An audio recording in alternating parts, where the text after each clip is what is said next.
যিজন অভিজ্ঞান বৰাই মুখ্যমন্ত্ৰীৰ সাহায্য পুঁজিলৈ 85 লাখ টকাৰ অনুদান আগবঢ়াইছে। 2খন 4খন 6খন 8খন 10খনকৈ জেচিবি ক্ৰয় কৰা বুলি দেখুৱাই অভিজ্ঞান বৰানো কোন হয় আৰু বৰা ফেমিলি ফাউণ্ডেশ্যননো কোন হয়? এটা সময়ত ট্ৰেডিং কেলেংকাৰীত অভিযুক্ত বিশাল ফুকন সুমি বৰাৰ দৰে মানুহো হয়তো তল পৰি যাব। অৰ্থাৎ এই চাৰ্টিফিকেটখন এখন ভুৱাকৈ নিৰ্মাণ কৰিছিলে অভিজ্ঞান বৰাই। নমস্কাৰ শ্ৰদ্ধাৰ সাংবাদিক বন্ধু বান্ধৱীসকল, আমাৰ আমন্ত্ৰণ ৰক্ষা কৰি আপোনালোক আমাৰ বাতৰি সম্প্ৰচাৰৰ বাবে উপস্থিত হোৱাৰ বাবে পোনপ্ৰথমে ধন্যবাদ আৰু কৃতজ্ঞতা জ্ঞাপন কৰিছোঁ। এটা বিশেষ বিষয়, যিটো বিষয়ৰ ওপৰত আমি আচলতে আজি সংবাদমেল সম্বোধন কৰিবলৈ ওলাইছোঁ। এটা গভীৰ আৰু গুৰুত্বপূৰ্ণ বিষয়, যিটো বিষয়ক লৈ আচলতে চৰ্চা হোৱাটো বা যিটো বিষয় আচলতে অসমৰ ৰাইজে গম পোৱাটো অতিকৈ গুৰুত্বপূৰ্ণ আৰু গুৰুত্বপূৰ্ণ বুলি বিবেচিত কৰিয়ে আচলতে আমি আজিৰ সংবাদমেলখন সম্বোধন কৰিবলৈ ওলাইছোঁ। এতিয়া কথাটো হ'ল যে সময়ে সময়ে মুখ্যমন্ত্ৰী সাহায্য পুঁজিক লৈ কিছুমান বিতৰ্কৰ সৃষ্টি হয়। সময়ে সময়ে একাংশ সাধাৰণ মানুহে অভিযোগ কৰে যে মুখ্যমন্ত্ৰী ডাঙৰীয়াক ভালৰি লগাবলৈ বা মুখ্যমন্ত্ৰী ডাঙৰীয়াৰ সৈতে এটা সুসম্পৰ্ক স্থাপন কৰিবলৈ কিছুমান এনেকুৱা মানুহ, যিসকল মানুহে আচলতে বিভিন্ন ধৰণৰ তেওঁলোকৰ অবৈধ ধনৰ লেনদেন লুকুৱাবলৈ বা নিজৰ কুকৰ্ম ঢাকিবলৈ আচলতে মুখ্যমন্ত্ৰীক সাহায্য পুঁজিলৈ অনুদান প্ৰদান কৰি মুখ্যমন্ত্ৰীৰ কাষত এখন ফটো উঠে। আৰু তেনেকুৱা এটা অনুৰূপ ঘটনা সংঘটিত হোৱা দেখিবলৈ পালোঁ আমি যোৱা 9 জুলাই তাৰিখে। এতিয়া আমাৰ কেইটামান স্পেচিফিক প্ৰশ্ন আছে যে প্ৰথম কথাটো হ'ল ক'লা ধন বগা কৰিবলৈ মুখ্যমন্ত্ৰীক সাহায্য পুঁজিলৈ অনুদান দিছে নেকি একাংশই? দিল্লীৰ পৰা টকা ল'বলৈ লাজ পোৱা মুখ্যমন্ত্ৰীয়ে ল'ব পাৰে নেকি অবৈধ ধন? মুখ্যমন্ত্ৰীক সাহায্য পুঁজিৰ নতুন বিতৰ্ক, সৰব ৰাইজৰ দলৰ ভাতৃ সংগঠন জাতীয় যুৱ বাহিনী। এতিয়া কথাটো হ'ল যোৱা 9 আগষ্ট তাৰিখে লখিমপুৰ জিলাৰ নাৰায়ণপুৰৰ তাঁতীবাহাৰ স্থিত বৰা ফেমিলি ফাউণ্ডেশ্যনৰ প্ৰতিষ্ঠাপক অধ্যক্ষ অভিজ্ঞান বৰা তথা তেওঁৰ পৰিয়ালে 85 লাখ টকাৰ এখন চেক প্ৰদান কৰিছিল মুখ্যমন্ত্ৰী ডাঙৰীয়াৰ হাতত। এইখন চেক, এইটো CMO অফিচৰ অফিচিয়েল CMO আছামৰ অফিচিয়েল পেজ, যিটো পেজত আচলতে এইটো পোষ্ট কৰিছিল খুব CMO অফিচিয়েল পেজৰ পৰা যে বৰা ফেমিলি ফাউণ্ডেশ্যনৰ প্ৰতিষ্ঠাপক তথা অধ্যক্ষ শ্ৰী অভিজ্ঞান বৰাই ফাউণ্ডেশ্যনৰ হৈ মুখ্যমন্ত্ৰীৰ সাহায্য পুঁজিলৈ 85 লাখ টকাৰ অনুদান আগবঢ়ায়। দুৰ্যোগৰ এই কঠিন সময়ত বানপীড়িত ৰাইজৰ কাষত থিয় দি আগবঢ়োৱা এই মহানুভৱতাপূৰ্ণ সহযোগিতাৰ বাবে মাননীয় মুখ্যমন্ত্ৰী হিমন্ত বিশ্ব শৰ্মাই আন্তৰিক কৃতজ্ঞতা জ্ঞাপন কৰিছে। এইটো আমি দিয়া পোষ্ট নহয়, এইটো কোনো সাধাৰণ মানুহে দিয়া পোষ্ট নহয়, এইটো CMO আছামৰ অফিচিয়েল পেজৰ পৰা দিয়া পোষ্ট। এই পোষ্টটো মই এইকাৰণে প্ৰথমতে দেখুৱাই লৈছোঁ, এই পোষ্টটোৰ পিছতে আচলতে আমি সম্বোধন কৰিবলৈ লোৱা কথাখিনিৰ সম্পূৰ্ণ প্ৰসংগ সংগতি আছে। এতিয়া কথাটো হ'ল যে কি অভিজ্ঞান বৰা আৰু এই বৰা ফেমিলি ফাউণ্ডেশ্যন, অভিজ্ঞান বৰানো কোন হয় আৰু বৰা ফেমিলি ফাউণ্ডেশ্যননো কোন হয়? আমি যে প্ৰথমতে এটা কথা কৈছিলোঁ যে সাধাৰণ মানুহে অভিযোগ কৰে যে একাংশ মানুহে তেওঁলোকৰ অবৈধ ক'লা ধন, তেওঁলোকৰ অবৈধ ধন বৈধ কৰিবলৈ, তেওঁলোকৰ কিছুমান কুকৰ্ম ঢাকিবলৈ আচলতে মুখ্যমন্ত্ৰী ডাঙৰীয়াৰ সৈতে সুসম্পৰ্ক ৰক্ষা কৰিবলৈহে সাহায্য পুঁজিলৈ পইচা দিছে। মই সকলো মানুহক কোৱা নাই, ডেফিনেটলি জেনুইনভাৱে এনেকুৱা বহুত মানুহ আছে যি মানুহক সহায় কৰাৰ স্বাৰ্থত মুখ্যমন্ত্ৰীৰ সাহায্য পুঁজিলেই হওক বা বিভিন্ন ধৰণৰ মানুহৰ জৰিয়তে ৰাইজক সহায় কৰিছে, যিসকল মানুহৰ কোনো স্বাৰ্থ নাই। কিন্তু এতিয়া যিসকলে স্বাৰ্থ থকা মানুহ, এই স্বাৰ্থ থকা মানুহবিলাকক আচলতে মুখ্যমন্ত্ৰী ডাঙৰীয়াই অথবা CMO অফিচে আইডেণ্টিফাই কৰাৰ কাৰণে কি ব্যৱস্থা গ্ৰহণ কৰিছে? যদি কৰিছে তেতিয়াহ'লে অভিজ্ঞান বৰা আৰু এই বৰা ফেমিলি ফাউণ্ডেশ্যন এনেকুৱা এজন আচলতে তেওঁ প্ৰতাৰক, যিজন প্ৰতাৰকৰ হয়তো আপোনালোকে যদি হিচাপ নিকাচ উলিয়ায় তেতিয়াহ'লে এটা সময়ত ট্ৰেডিং কেলেংকাৰীত অভিযুক্ত বিশাল ফুকন, চুমি বৰাৰ দৰে মানুহো হয়তো তল পৰি যাব। এতিয়া কথাটো হ'ল এই অভিজ্ঞান বৰাই কি কৰিছিলে, যাৰ কাৰণে আজি আমি কথাখিনি ক'বলগীয়া হ'ল। অভিজ্ঞান বৰানে এনেকুৱা এজন কি বিশ্ববিখ্যাত মানুহ, যাৰ কাৰণে আজি আমি সংবাদ মেল পাতি অভিজ্ঞান বৰাৰ এই বস্তুসমূহ দেখুৱাবলগীয়া হ'ল। প্ৰথমতে মই এখন চাৰ্টিফিকেট দেখুৱাবলৈ বিচাৰিছোঁ। এইখন ফৰ্বছ, তেওঁ এখন certificate Forbes India 30 class of 2023 recognise certificate.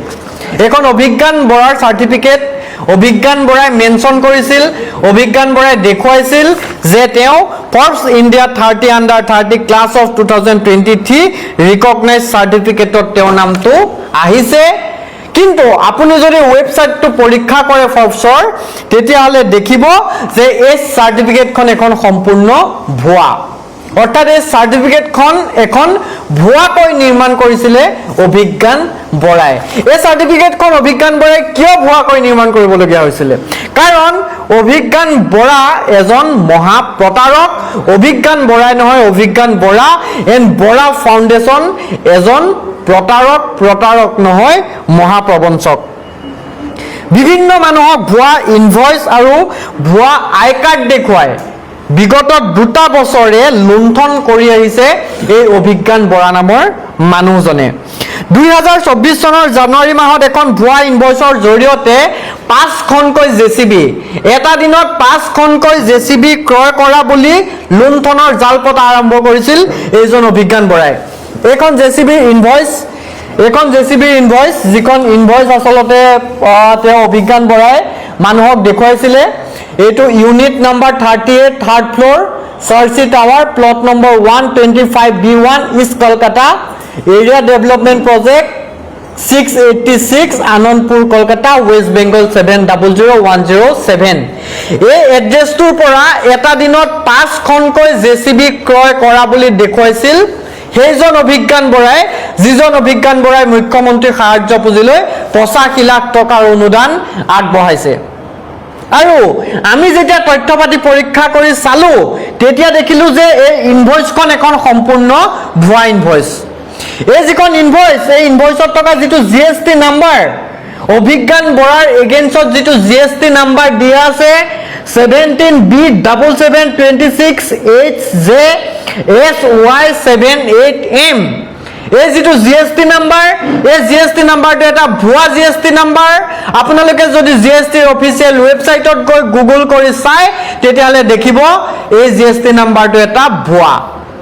অৰ্থাৎ এটা ভুৱা GST নাম্বাৰ দি তেওঁ এখন ইনভইচ বনাই এদিনত তেওঁ 2খন, 4খন, 6খন, 8খন, 10খনকৈ জেচিবি ক্ৰয় কৰা বুলি দেখুৱাই মানুহক লুণ্ঠনৰ জাল পাতিছিল। অৰ্থাৎ তেওঁ কি কৰিছিল?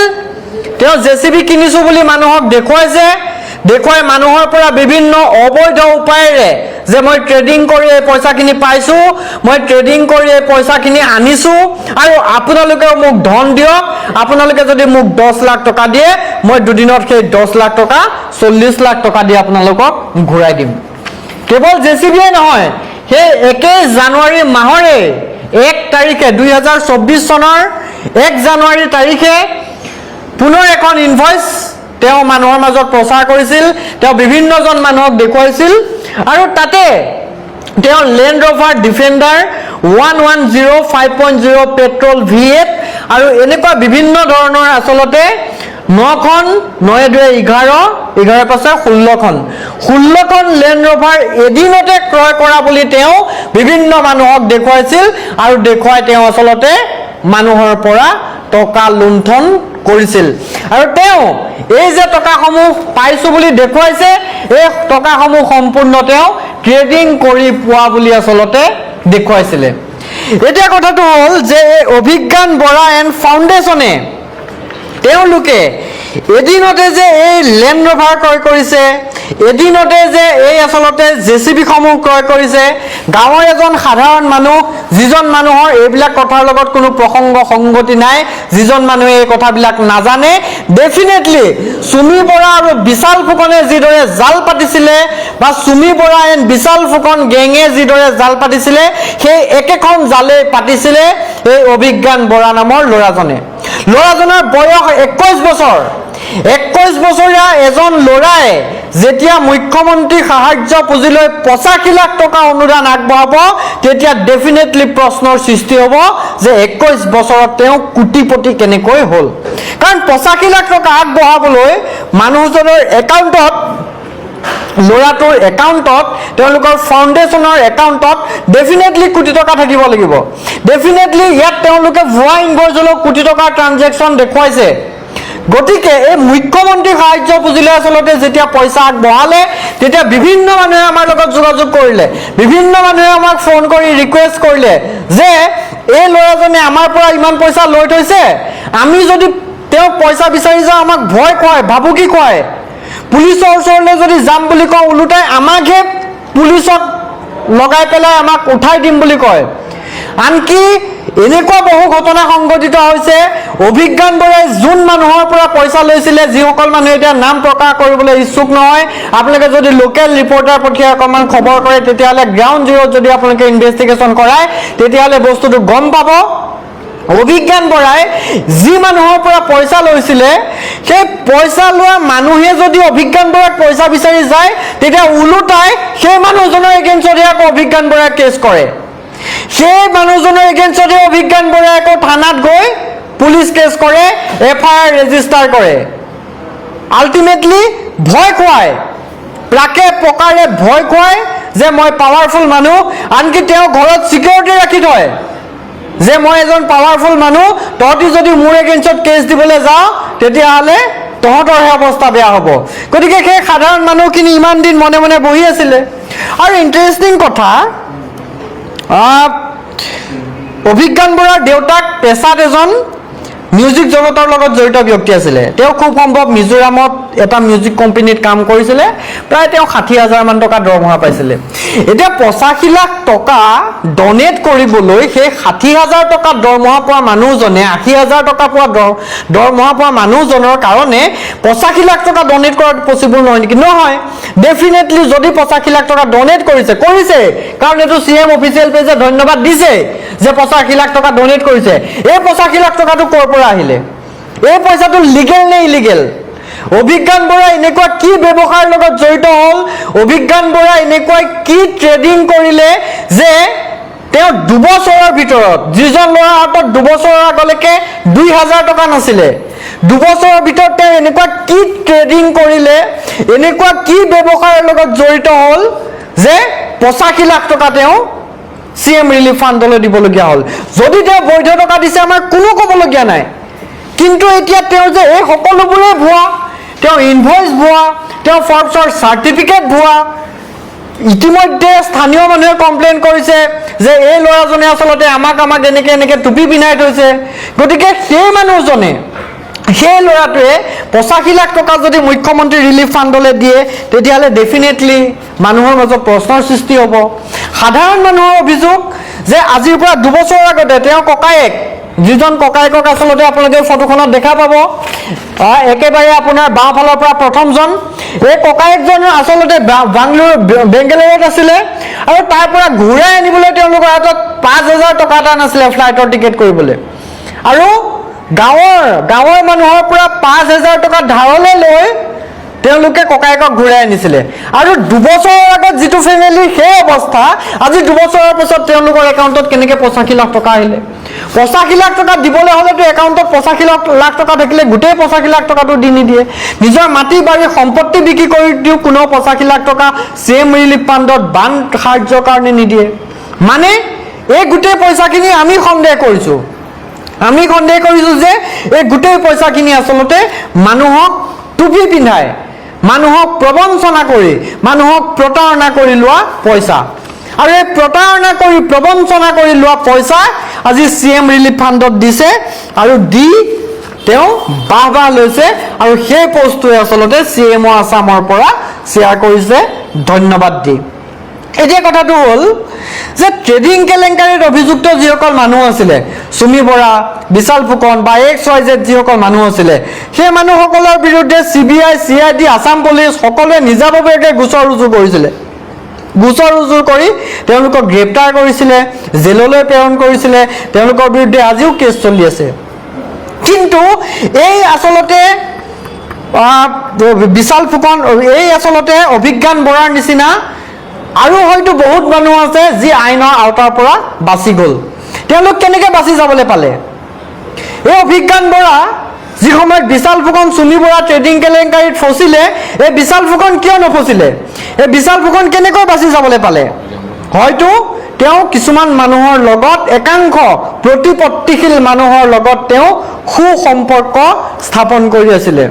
আমি যিমান দূৰলৈকে গম পাইছোঁ, লোকেল পুলিচ অফিচাৰ, লোকেল থানাৰ কিছুমান মানুহ, কিছুমান নেতা বিয়াগুম, তেওঁলোকৰ লগত এটা সুসম্পৰ্ক স্থাপন কৰি ইমান দিনে আচলতে অভিজ্ঞান বৰাই নিজকে বচাই ৰাখিছিলে।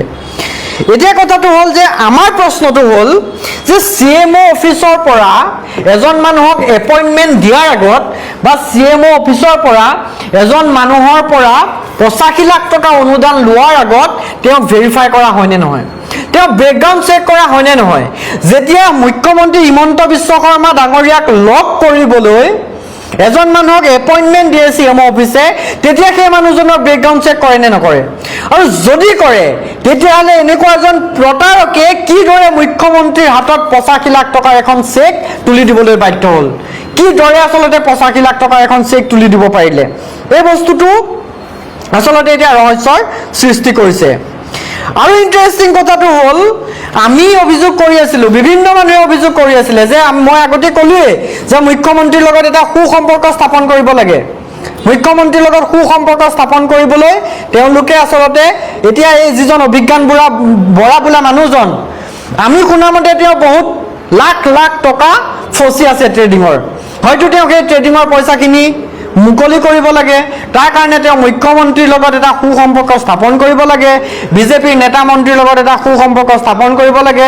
আৰু এই সুসম্পৰ্ক স্থাপন কৰি আচলতে তেওঁ যিসমূহ ফচি থকা পইচা, তেওঁৰ এগেইনষ্টত থকা যিসমূহ এলিগেশ্যনছ, সেই এলিগেশ্যনছসমূহ নোহোৱা কৰিব লাগে। হয়তো সেইটোৱে লক্ষ্য আৰু উদ্দেশ্য। আৰু যদি সেইটোৱে লক্ষ্য আৰু উদ্দেশ্য হয়, তেতিয়াহ'লে এইটোতো CM ৰিলিফ ফাণ্ড, মুখ্যমন্ত্ৰী সাহায্য পুঁজি, যিটো মুখ্যমন্ত্ৰী সাহায্য পুঁজিলে অসমৰ বাদ দিয়ক, দেশৰ বাদ দিয়ক, দেশৰ বাহিৰৰ আজি লাখ লাখ মানুহে কোটি কোটি টকা দিছে মুখ্যমন্ত্ৰীক বিশ্বাস কৰি। আৰু সেই মুখ্যমন্ত্ৰী সাহায্য পুঁজিটো যদি আজি সন্দেহৰ আওতাত আহে, সেই মুখ্যমন্ত্ৰী সাহায্য পুঁজিয়ে যদি এনেধৰণৰ বেনামী, এনেধৰণৰ প্ৰতাৰকৰ পৰা যদি লাখ লাখ টকা সংগ্ৰহ কৰে, তেতিয়াহ'লে সেই মুখ্যমন্ত্ৰী পুঁজিটো আচলতে সন্দেহৰ আওতালৈ যাবনে নাযায়? সেই মুখ্যমন্ত্ৰী সাহায্য পুঁজিত মানুহে সন্দেহৰ দৃষ্টিৰে চাবনে নাচায়? এই প্ৰশ্নটোৰ উত্তৰ আমি মুখ্যমন্ত্ৰী ডাঙৰীয়াৰ পৰা বিচাৰিছোঁ। এই প্ৰশ্নটোৰ উত্তৰ আমি CMO অফিচৰ পৰা বিচাৰিছোঁ, যিটো পোষ্ট আচলতে CMO অফিচিয়েল ফেচবুক পেজত দিয়া হৈছিলে। আটাইতকৈ গুৰুত্বপূৰ্ণ কথাটো হ'ল যে কালিলৈকে, পৰহিলৈকে এই যিটো পোষ্ট, এই যিটো CMO আছামৰ পোষ্ট, এই পোষ্টটো আচলতে মুখ্যমন্ত্ৰী CMO আছাম নামৰ এইটো যিটো ভেৰিফাইড পেজ CMO অফিচিয়েল, এই পোষ্টটো আচলতে তাত ভিজিবল হৈ আছিলে, মানে তেওঁলোকে আপলোড কৰি থৈছিলে।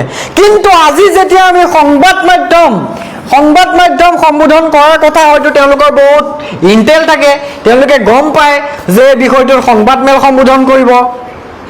তেওঁলোকে কি কৰিলে, এতিয়া জাষ্ট মই 10 মিনিট আগত চালোঁ, CMO আছামৰ অফিচত, মানে CMO আছাম অফিচিয়েল পেজটোত এই পোষ্টটো নাই, এই পোষ্টটো ডিলিট কৰি দিয়া হ'ল। এতিয়া কথাটো হ'ল যে 85 লাখ টকা তোমালোকে অনুদান ল'লা, অনুদান লৈ তোমালোকে ধন্যবাদ দিলা, ধন্যবাদ দি সংবাদমেল সম্বোধন কৰাৰ প্ৰাক মুহূৰ্তত এই পোষ্টটো ডিলিট কৰি দিলা। কিয় ডিলিট কৰি দিবলগীয়া হয়? আটাইতকৈ ৰহস্যৰ সৃষ্টি হৈছে সেইটো। অভিজ্ঞান বৰাই বৈধ টকা দিছে নে অবৈধ টকা দিছে, সেই কথাটোলৈ মই বাদেই দিলোঁ। কিন্তু এতিয়া যেতিয়া সংবাদমেল সম্বোধন কৰাৰ কথা সংবাদ মাধ্যমত যেতিয়া বিয়পি পৰিল, যেতিয়া আমি গ্ৰুপত মেছেজ কৰিলোঁ, তেওঁলোকৰ বহুত ইণ্টেল থাকে, তেওঁলোকে IB, তাৰপিছত তেওঁলোকৰ SB, এই মানুহসকলক আমাৰ পিছত লগাই ৰাখে। তেওঁলোকে যেতিয়া গম পালে যে সংবাদমেল সম্বোধন হ'ব এই বিষয়টোৰ ওপৰত, তেওঁলোকে এই পষ্টটো ডিলিট কৰি দিলে। CMO অফিচ, এটা তেওঁলোকৰ অফিচিয়েল পেজ, সেই পেজটোত তেওঁলোকে 85 লাখ টকা অনুদান দিয়া এটা ধন্যবাদ সূচক পোষ্ট দিছে। আৰু পোষ্ট দি যেতিয়া এই বিতৰ্কটোক লৈ সংবাদ মাধ্যমত বাতৰি সম্প্ৰচাৰ হ'ব বুলি তেওঁলোকে গম পালে, লগে লগে এই পষ্টটো ডিলিট কৰি দিলে। কি কাৰণ হ'ল, এনেকুৱা কি কাহিনী সংঘটিত হ'ল যে এই পষ্টটো ডিলিট কৰি দিবলগীয়া হ'ল? এইটো এটা CMO অফিচৰ পৰা ক্লিয়াৰিফিকেশ্যন অসমৰ মানুহক দিব লাগে নে নালাগে? আৰু যদি লাগে, CMO অফিচ নহয় কেৱল, ক'ত মুখ্যমন্ত্ৰী হিমন্ত বিশ্ব শৰ্মা ডাঙৰীয়াই ক্লিয়াৰিফিকেশ্যন দিব লাগে, কাৰণ চেকখন গ্ৰহণ কৰিছিলে খুদ মুখ্যমন্ত্ৰী হিমন্ত বিশ্ব শৰ্মা ডাঙৰীয়াই নিজে নিজ হাতেৰে গ্ৰহণ কৰা চেক এখন। তেওঁ এটকা দুটকা নহয়, 85 লাখ টকা, 1 কোটি টকালৈ মাত্ৰ 15 লাখ টকা কম। আৰু 1 কোটি টকালৈ তোমালোকে 15 লাখ টকা কম এখন চেক তোমালোকে গ্ৰহণ কৰিছা। আৰু সেই চেকখন কোন মানুহে দিছে, কেনেকুৱা মানুহে দিছে, তোমালোকে এবাৰো ভেৰিফাই কৰা নাই। এনেকুৱা এজন মানুহক এপইণ্টমেণ্ট দিছে, যিজন মানুহ আচলতে মহাপ্ৰতাৰক, মহাপ্ৰবঞ্চক। আজি অকণমান কথাত আমাৰ খিলঞ্জীয়া ভূমিপুত্ৰ মানুহক জেললৈ পঠিয়ায়। আজি অকণমান কথাত প্ৰণৱ দলেক NSA লগাই ভৰাই থৈছে। আজি অকণমান কথাত মানুহক ৰাষ্ট্ৰদ্ৰোহী সজোৱা হয়। আজি ছবি আঁকিলে হত্যাকাৰী সজোৱা হয়, কবিতা লিখিলে ৰাষ্ট্ৰদ্ৰোহী সজোৱা হয়। মুখ্যমন্ত্ৰীয়ে বাৰে বাৰে ভাবুকি দিয়ে, ছবি আঁকিলে NSA লগাম, প্ৰতিবাদ কৰিলে NSA লগাম। কিন্তু এই মানুহবিলাক যিবিলাকে আজি বছৰ ধৰি প্ৰতাৰণা কৰি চলি আছে, এই মানুহবিলাকৰ এগেইনষ্টত তোমালোকে একশ্যন লোৱাৰ বিপৰীতে, তোমাৰ পুলিচ বিভাগে একশ্যন লোৱাৰ বিপৰীতে এই মানুহৰ পৰা তোমালোকে লাখে টকা সাহায্য পুঁজিৰ নামত সংগ্ৰহ কৰিছা। কেনেকুৱা আচৰিত কথা, কেনেকুৱা নিৰ্লজ্জ কথা। এই কথাটোৰ এটা স্পষ্ট উত্তৰ মুখ্যমন্ত্ৰী ডাঙৰীয়াৰ পৰা আমি বিচাৰিছোঁ। এটা স্পষ্ট উত্তৰ, এটা স্পষ্ট ক্লিয়াৰিফিকেশ্যন আমি CMO আছামৰ তৰফৰ পৰা বিচাৰিছোঁ। যিজন মানুহে আচলতে এই বিষয়টো কেৱল স্পষ্টীকৰণতে সীমাবদ্ধ থাকিলে নহ'ব। চুমি বৰা, বিশাল ফুকনকে ধৰি ট্ৰেডিং কেলেংকাৰী যিসকল মহানায়ক, যিসকলৰ বিৰুদ্ধে CBI CID গোচৰ ৰুজু কৰিছিলে, মই ভাবোঁ যে অভিজ্ঞান বৰা নামৰ মানুহজনৰ বিৰুদ্ধেও, অভিজ্ঞান বৰাৰ 21 বছৰৰ এজন ল'ৰা, ক'ত পালে ইমান কোটি টকা? 2 বছৰ হোৱা নাই এটা ফাউণ্ডেশ্যন খোলা, ক'ত পালে ইমান কোটি টকা? ক'ৰ পৰা আহিলে ইমান কোটি টকা? গতিকে এই ল'ৰাজনৰ বিৰুদ্ধে, এই ফাউণ্ডেশ্যনটোৰ বিৰুদ্ধে আচলতে CBI তদন্ত হ'ব লাগে। যদি ট্ৰেডিং কৰিছিল, কি ট্ৰেডিং কৰিছিল? বৈধ ট্ৰেডিং কৰিছিল নে অবৈধ ট্ৰেডিং কৰিছিল? কোন মানুহৰ পৰা পইচা লৈছিল? এতিয়া বহুতে প্ৰশ্ন কৰিব যে যিসকল মানুহে কমপ্লেইন কৰিছিলে, যিসকল মানুহে পইচা লৈছিলে, তেওঁলোকে কিয় কমপ্লেইন নকৰে? তেওঁলোকে কমপ্লেইন কৰিবলৈ গ'লে ওলোটাই ভাবুকি দিয়ে, আৰে ভাই ঘৰৰ আগত ছিকিউৰিটি ৰাখি থয়, ঘৰত মানুহ সোমাবলৈ নিদিয়ে। তেনেকুৱা এটা পৰিৱেশ। আপোনালোকে লোকেল মানুহক যেতিয়া খবৰ কৰিব তেতিয়া গম পাব। আৰু ইণ্টাৰেষ্টিং কথা, এই অভিজ্ঞান বৰা নামৰ ল'ৰাজনে আচলতে নিজকে টাটা ষ্টীল এণ্ড টাটা কনজিউমাৰৰ মালিক বুলি পৰিচয় দিছিলে, অ'নাৰ বুলি পৰিচয় দিছিলে। এই যিবিলাক ইনভইচ, এই প্ৰত্যেকখন ইনভইচতে আচলতে Abhigyan Bora owner, Tata steel and Tata consumer, Narayanpur, Lakhimpur, Assam 784164, আৰু ইয়াৰ ওপৰত অভিজ্ঞান বৰাৰ signature. Tata steel and Tata consumer লিমিটেডৰ নিজকে মালিক বুলি পৰিচয় দিও বহুত মানুহৰ পৰা লাখে টকা সংগ্ৰহ কৰিছিলে। আৰু সেই দুৰ্নীতি কৰি, প্ৰতাৰণা কৰি সংগ্ৰহ কৰা পইচা আজি তেওঁ মুখ্যমন্ত্ৰী সাহায্য পুঁজিলৈ আগবঢ়াইছে। এইটো এটা ধিক্কাৰজনক ঘটনা। এই ঘটনা কেতিয়াও আচলতে অসমৰ মানুহে সহজে মানি লোৱা উচিত নহয়, মানি নলয়। গতিকে আমি দাবী জনাইছোঁ স্পষ্টভাৱে যে মুখ্যমন্ত্ৰী ডাঙৰীয়া, আপুনি এই ঘটনাৰ এটা CBI তদন্ত দিয়ক। আপোনাৰ অফিচৰ তৰফৰ পৰা, আপোনাৰ তৰফৰ পৰা এটা স্পষ্ট ক্লিয়াৰিফিকেশ্যন লাগে যে এই ল'ৰাজনৰ পষ্টটো কিয় ডিলিট কৰি দিয়া হ'ল। যিটো পোষ্ট 9 তাৰিখে আপোনালোকে কৰিছিলে, আজি 11 তাৰিখ, আজি 11 তাৰিখে কিয় আপোনালোকে এই পোষ্টটো ডিলিট কৰি দিবলগীয়া হ'ল? আপোনালোকে এজন মানুহৰ পৰা পইচা লোৱাৰ আগত ল'ৰাজনৰ বেকগ্ৰাউণ্ড চেক কৰে নকৰে, তেওঁৰ একাউণ্টৰ ট্ৰানজেকশ্যন চেক কৰে নে নকৰে, বৈধ পইচা আহিছে নে অবৈধ পইচা আহিছে, এই বস্তুবিলাকৰ আপোনালোকে হিচাপ লয় নে নলয়, নে বৈধ টকা দিলে, অবৈধ টকা মুখ্যমন্ত্ৰীৰ সাহায্য পুঁজিলৈ দিলে, অবৈধ মানুহে অবৈধ টকা দিলে সেই টকা আচলতে বৈধ হৈ যায় নেকি, এই কথাকেইটা আমি স্পষ্ট উত্তৰ বিচাৰিছোঁ। আৰু দ্বিতীয় কথাটো হ'ল যে যেতিয়ালৈকে এই কথাটোৰ আমি স্পষ্ট এটা উত্তৰ নাপাওঁ তেতিয়ালৈকে আচলতে জাতীয় যুৱ বাহিনী কেতিয়াও ক্ষান্ত হৈ নাথাকে। কাৰণ ৰাজ্যৰ লাখ লাখ মানুহে কোটি কোটি টকা অনুদান দিয়া সাহায্য পুঁজিক লৈ এনে বিতৰ্ক কেতিয়াও গ্ৰহণযোগ্য নহয়। এনে বিতৰ্ক কেতিয়াও অসমৰ মানুহে সহ্য নকৰে। কাৰণ আজি CM ৰিলিফ ফাণ্ড নামৰ ফাণ্ডটোৱে আচলতে এটা সন্দেহৰ আৱৰ্তত, কাৰণ পোষ্ট দিছে ডিলিট কৰি দিছে, একো সাধাৰণ মানুহ এৰা কোনোবা মানুহ নহয়, সেইজন হ'ল খুদ মুখ্যমন্ত্ৰী। সেইটো হ'ল খুদ CM আছামৰ অফিচিয়েল পেজ। ধন্যবাদ।